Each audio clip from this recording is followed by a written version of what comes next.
Insomniac Games, you know these guys from games like Spyro the Dragon, Ratchet Clank, Spider-Man, or perhaps maybe the Resistance series. Insomniac Games are one of the most recognizable, most well-known video game developers in the gaming industry to this day. With a large catalog of projects that they've worked on throughout the years, mainly developing games for PlayStation, notably Ratchet Clank, Spyro, and the more recent Spider-Man series, these guys certainly know how to craft a decent video game, especially when we look at Fuse. That was incredible. Okay, maybe not Fuse. Fuse wasn't good. However, the project that released after Fuse was a decent one. One that not many people talk about, and without a doubt is Insomniac's most underrated game they've created. Sunset Overdrive, a game released exclusively for Xbox One back in October of 2014. Not only is it Insomniac's most underrated title, but perhaps Insomniac's most unique title. Aside from the game itself, more so the platform that it released on. Insomniac had almost always exclusively created games for PlayStation, so to see an Insomniac exclusive developed for Xbox is almost like waking up and finding out that Nintendo are now selling fridges. They are now a fridge making company. You know, I'd be sort of down on that, you know, like every time you open the fridge door, it makes a little Mario wahoo! You know, that'd be kind of fun. Remembering though that Insomniac Games weren't bound to PlayStation before 2019. It wasn't until 2019 where the Sony Insomniac Games acquisition happened that now from here on forward, Insomniac only developed games for the PlayStation system, but back in the day it was sort of up to them what they wanted to make and where they wanted to put it. Even though they were like, yeah, this PlayStation bed is hella comfy. Once the initial concept of Sunset Overdrive was greenlit by Insomniac, the next step was to find a publisher. One of the deals that Insomniac had with this game was that they wanted to own the IP, meaning that the publisher has no rights over it. This apparently caused a lot of publishers to pull out, and it wasn't until they finally made their way to Microsoft who agreed with Insomniac retaining the ownership to the game. However, Microsoft would retain publishing rights. Now that PlayStation own Insomniac, this does technically mean that PlayStation do in fact own Sunset Overdrive. However, because Microsoft own the publishing rights, this means that it's up to Microsoft as to where Sunset Overdrive is kept. Not just that, but Microsoft also own rights to 2 additional sequels to this game, which, yes, a sequel was in development up until it was cancelled, only to be replaced by Spider-Man. So if you're thinking we're going to get Sunset Overdrive on PlayStation, a re-release now that PlayStation own the IP, think again. It'll probably never happen. And that's pretty unfortunate because I feel like this is the sort of game that more people need to see, more people need to know about. It really is Insomniac's most underrated title. This is Insomniac's very first open world game, and it's an important one considering that their next open world title would be Spider-Man. A lot of what can be found within Sunset Overdrive can also be found within Spider-Man. You know the water slide mechanic that you can do in Spider-Man 2 that originated here in Sunset Overdrive? This game's core mechanic is fast-paced traversal around an open world. Momentum and nothing but sweet momentum. So in a way, you could say that the foundation and experience gained from developing Sunset Overdrive is what ended up making Spider-Man so good. This game is a colorful post-apocalyptic trip. And I mean trip. The game's premise is pretty simple. The world's ending because of zombies, but we're not just talking about like virus zombies or like holy shit, it's a zombie that's a zombie because he sniffed the wrong monkey's armpit. No one was trying to bioengineer some sort of antibiotic or like painkiller or anything and it all went wrong. No, none of that. It's an energy drink. That's what did it.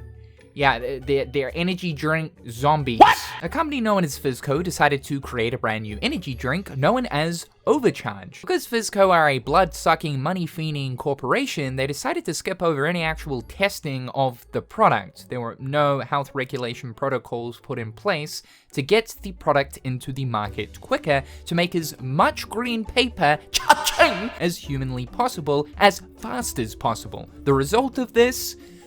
Soda zombies. Fucking soda zombies. Your player, who is working a cleaning job for the pre-release party of Overcharge, is chucked straight into the chaos right off the bat. From there on forward, it is up to you to figure out how to escape Sunset City. Can you imagine that? That's like Coca-Cola bringing out a brand new Coke flavor and then suddenly everyone starts eating each other. It's awesome. This takes you on a bit of a goose chase to find a bunch of people who know some means of being able to escape the city. There is basically a defense system located around the entire perimeter of the city, stopping anyone from actually leaving. So it's up to you to find someone who knows a little method as to how to sneak on past that system. As I said, this is an open world game and it flows by a mission to mission basis. You'll end up helping out a faction for a consecutive amount of missions and then eventually move on and meet the next faction located in a different part of the city. All of the factions are quite unique and very distinct. You've got Samurai Boy Scouts, led by 1/4 of a man, who I had to save from a garbage truck. That was kind of fun. The Nerds. I can relate to these guys especially. Mexican ninja girls that look after sick kids, who also keep smacking me in the head. And people that are literally so caught up in Dungeons and Dragons, they think they're actually living through a real campaign. There's a lot that Sunset Overdrive should be known for, but one thing is most definitely its humor and how the story is presented to the player, because oh my god, this game does not take itself seriously at all and breaks the fourth wall constantly. I know for some folks, this kind of thing can make them cringe. If we're looking at sort of like Deadpool levels of self-awareness, you might want to like times that by 2 or 4.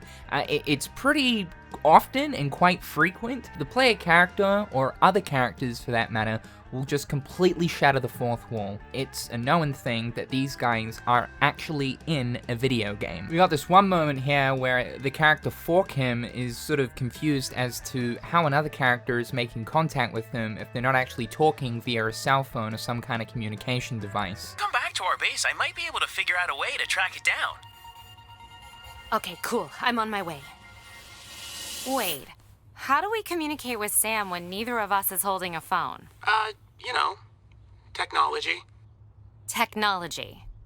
Let's not complicate things by poking holes in the way we deliver the story, okay? There's quite literally a side quest that makes you go out and recollect the side quest icons that float above characters' heads to indicate that, hey look, that's a side quest, because those quest givers forgot to actually hand back the side quest icon to the side quest lady. Hey Floyd, you have a quest icon I need?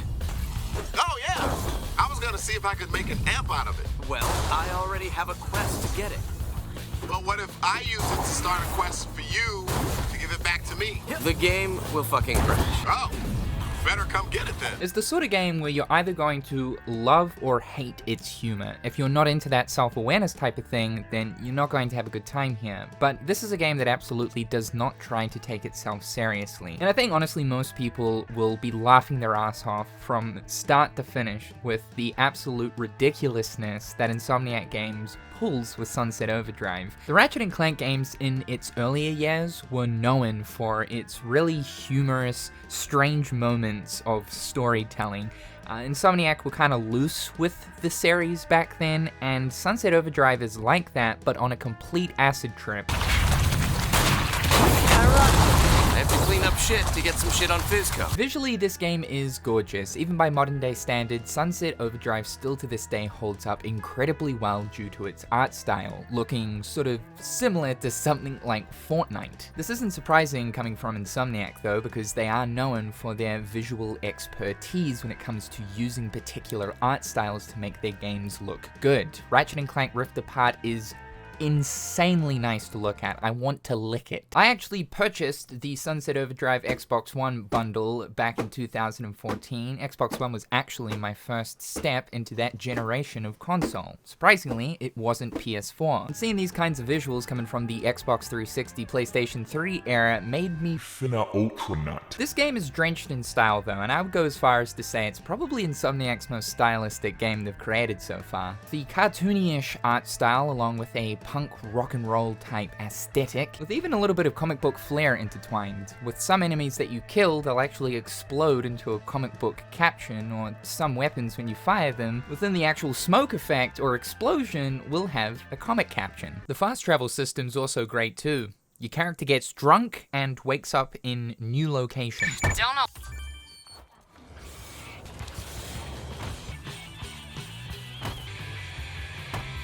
And Insomniac really didn't have to, but they went the extra mile with the respawn animations because there are a whole bunch of these and they are ridiculously great.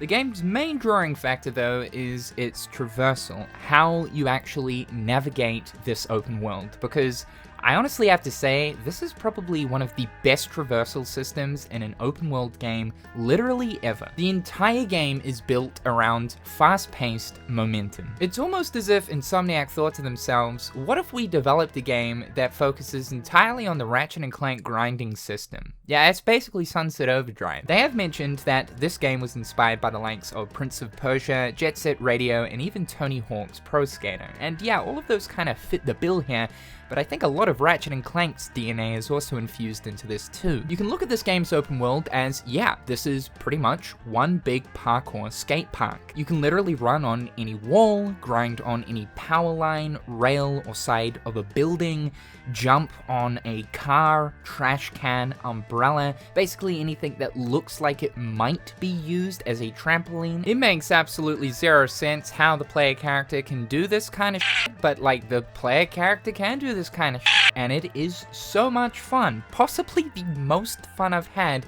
in a open world game's traversal system, and it works perfectly. There's also no visual indicators telling you that, yeah, you can grind on this or jump on that. Like, there's no yellow spray paint or green paint to be like, hey, look at this, jump here. Insomniac developed this game's world in such a way where you will just naturally know what you can use in the game's environment to traverse on. Give it 2 hours and you will be a Tony Hawk Pro Skater, Skate XL, Skate 4, oh my god, I can't believe we're still waiting for Skate 4, Bam Margera X Games, Nitro Circus, Legend. As you progress through the game too, you'll unlock some additional mobility moves in order to assist on top of this already banging traversal system, like an air dash, for example. Now this is an open world game, so like, of course, there's gonna be collectibles, you know, like toilet paper, shoes, you've also got balloon things, there's security cameras.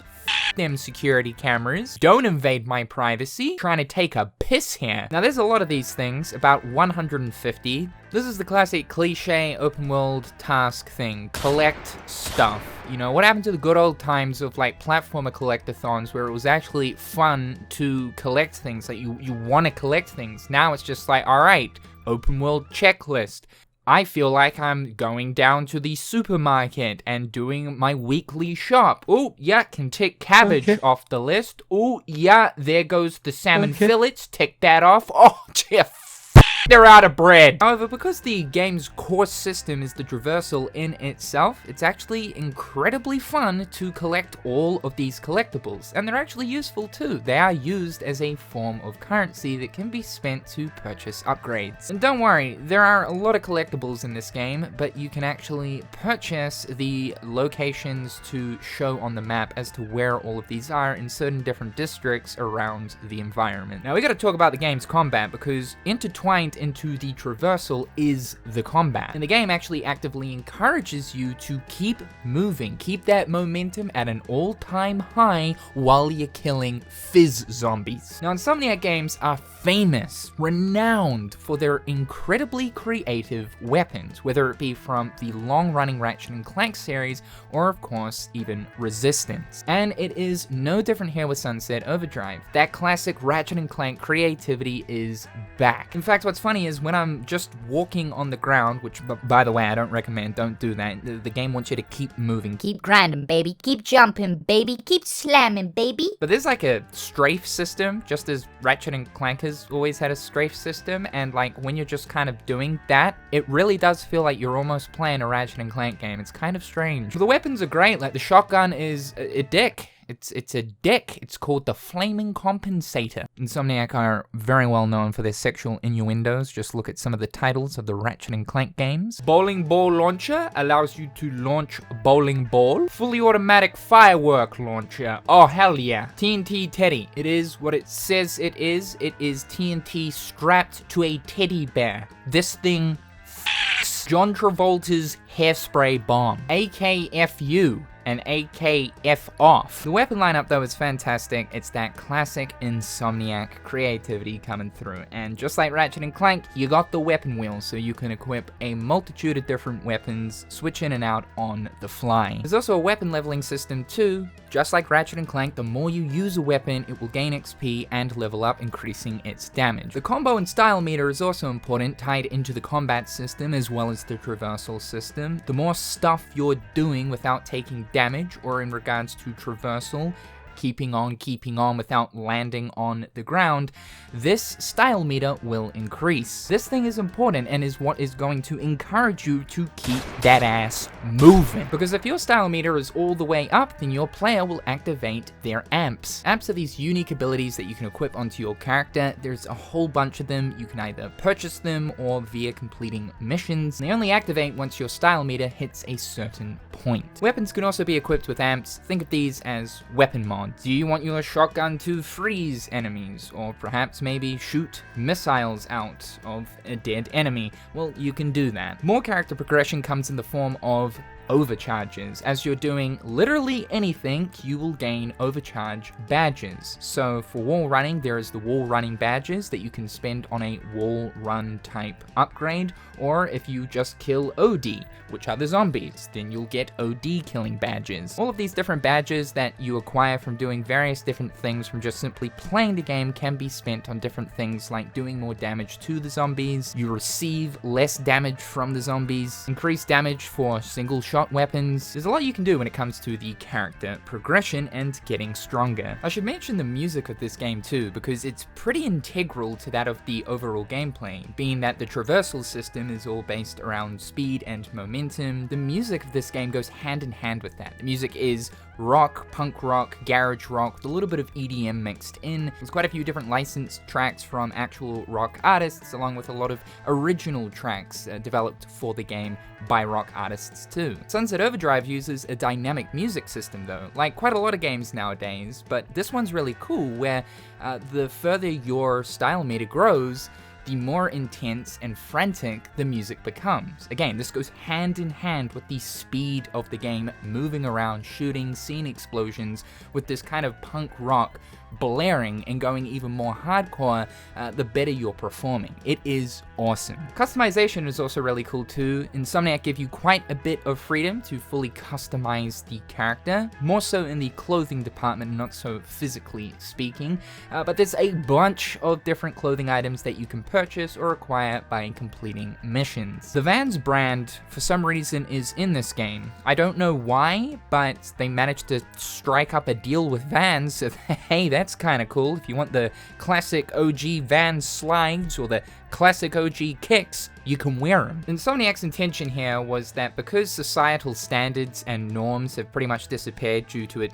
being the apocalypse and all, people are just pretty much free to wear whatever the hell they want. They want you to dress up like a crazy person. So I took this opportunity to dress up like Dante from Devil May Cry. Look, I even got the sword too. That kind of looks like his sword, right? Sort of looks like the rebellion. Yeah, there is melee in this game. This is sort of like a last resort thing. You're always going to be running and gunning in Sunset Overdrive. This is kind of just to be used as a means of, please get away from me. You are disgusting. You are covered in boils filled with not pus, but fizzy drink. The actual missions in this game are fantastic. Like, again, going back to that whole, the game doesn't take itself seriously. There are some absolute what the actual fuck moments. For instance, there's this one mission where you're sent out to go, scavenge some food because it's the apocalypse and all, and like turns out no food. The pigeons have eaten all the food. So what do?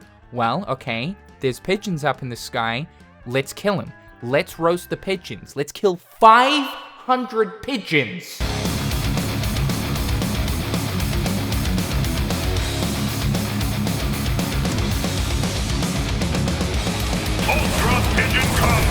The leader of the D&D roleplayers is so committed to the roleplay that he refuses to use modern day medicine or technology. So it turns out this dude's dying, but he refuses to take modern medicine. So as a means to actually get that medicine into his system, our player character has to drink an entire bottle of the medicine, then proceed to jump into a pool full of leeches so that we can extract the player's blood with the medicine in it so that D&D man can drink the blood and consume the medicine. Of course, what happens if you drink too much medicine? Well, you're gonna trip balls. There's probably a good chance that you'll also die. Don't do this. So yeah, there's literally a quest here where your player character trips the out over medicine. Literally like a 2 Chainz music video completely leaning out. Well, this other one, like where I've got to prove to this character known as Hardcore that I am hardcore by smashing stuff.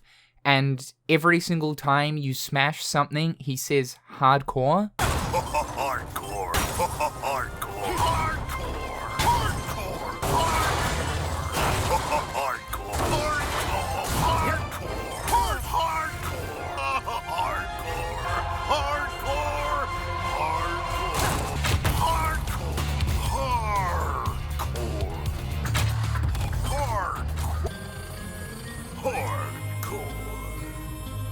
Hardcore. Hardcore.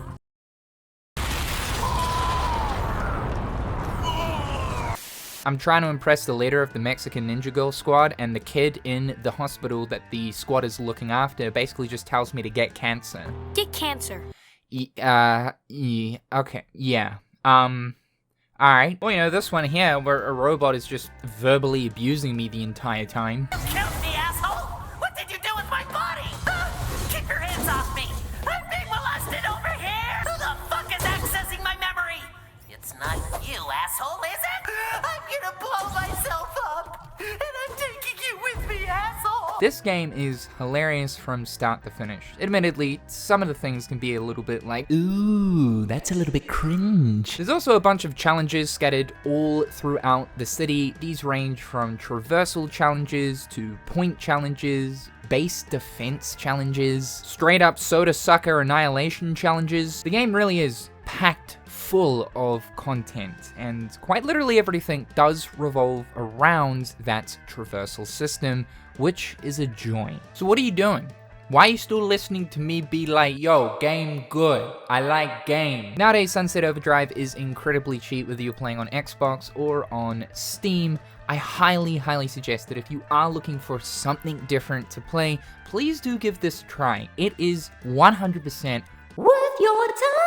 However guys, if you enjoyed this style of content, please do let me know by liking the video. I'm looking at doing some different stuff throughout this year, and I want to be able to talk about more video games, man. Hell yeah. Seriously though, I got like a whole pen and paper list of games that I want to talk about, like Mahjong Tile EX3, Mahjong Tile 4 Remix. I want to talk a lot about Mahjong, but there's also, like some other stuff in here too, some more like well-known stuff, but basically want to talk about more video games, so let me know if you want to see more of this kind of thing. However, massive shout out to my wonderful patrons. Thank you dudes so much for the support, big appreciate that. Be sure to follow me on my other social media platforms and subscribe to the channel to keep up with everything that's going on. I'm Cynical, hopefully you're having a fantastic day, and we'll talk real soon.